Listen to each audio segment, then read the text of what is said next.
I just want to do a quick video, and I don't have very much to show you, but I wanted to show you this backdrop I have put together. These were all damaged cards some way or another. Some of them had writing on them, some of them had damaged corners, creases. There's a couple cards on here that weren't damaged, but there's reason for those. I'll just show you a little bit closer in a minute here, but I want to show you these two postcards that came in. This is a Campo, California postcard that I had to add some stamps to. There's that one. That's kind of cool. Unfortunately, it got canceled again there, but that's alright. And then there's nothing on the back. And then this one is the Shasta Inn right here. That's kind of neat. And then it says Downtown Station, so I don't know why it doesn't say Shasta, but I'll look up the Downtown Station cancel right there. Excuse me. And then there's a couple more stamps there, nicely canceled on both sides, really pretty cool. So that's really neat to get that one in. I just wanted to do a backdrop, and I had a few cards that were damaged that came from the lot, and we'll just get into those really quickly here. There's a Rich Allen that you can see there's been crossing out and writing on. There's an Emmanuel Sanders that I put on there just today. In fact, it's got a crease on the back of it. There's a Carl Chandler that had really rounded corners. There's a Bob Bolin with, of course, more writing on it, you can see there. A Star Wars card that I couldn't find out who the artist was, so I just went ahead and just glued it on there. It had some slightly rounded corners. What else do we have here? There's a Def Jeff that Pepino Man gave me out of a package. There's the Press Team 30 cards package, you know.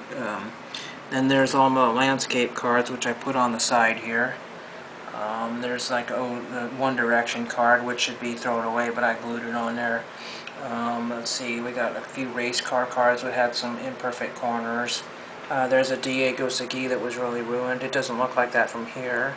This Greg Jeffries had a smashed corner from the Dollar Tree packet.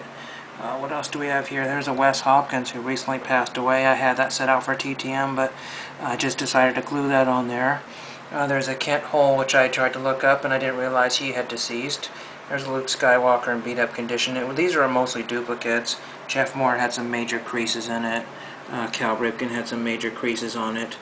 Let's see what else we have here. These were some Baywatch cards I got. There's a checklist, and there's some paper loss, or color loss. Same thing with this one here. And this Mr. Bean had some color loss on it too. You can't see that, but there is on the card.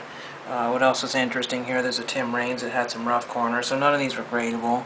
There's a Bobby Etheridge that had some writing on it, and that's a replacement. Verlon Biggs was also replaced. That one had a big rip on it. There's a Hideo Nomo that had some damaged corners. Otherwise, I wouldn't put that on there. This David Smith, I think, was mostly just a duplicate, and I thought that was a cool card of him jumping over the tire. I filmed a part of a video a few days ago, and I ran out of memory, but this will be added to that video. I just wanted to show a couple things that came in the mail. It's been very, very painfully slow.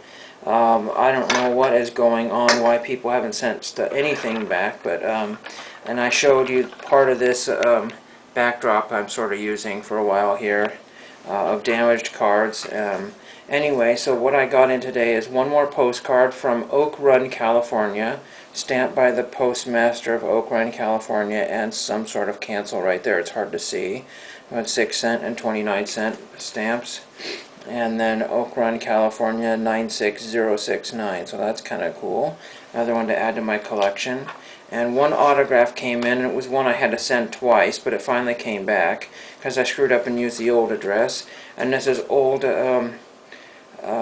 baseball player, pitcher of the Orioles, and coach, some sort of pitching coach or whatever for the Padres in the 70s.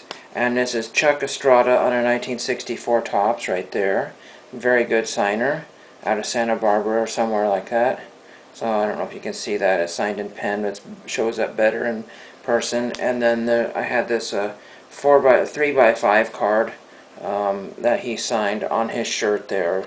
Again, it's sort of hard to see there, signed in pen, but very nicely done. Figured he would sign it here or here, either way. So that's very cool to get that in. This came, I think, as a sheet. It's got some perforations on it. This is from like 1979, I think is what it's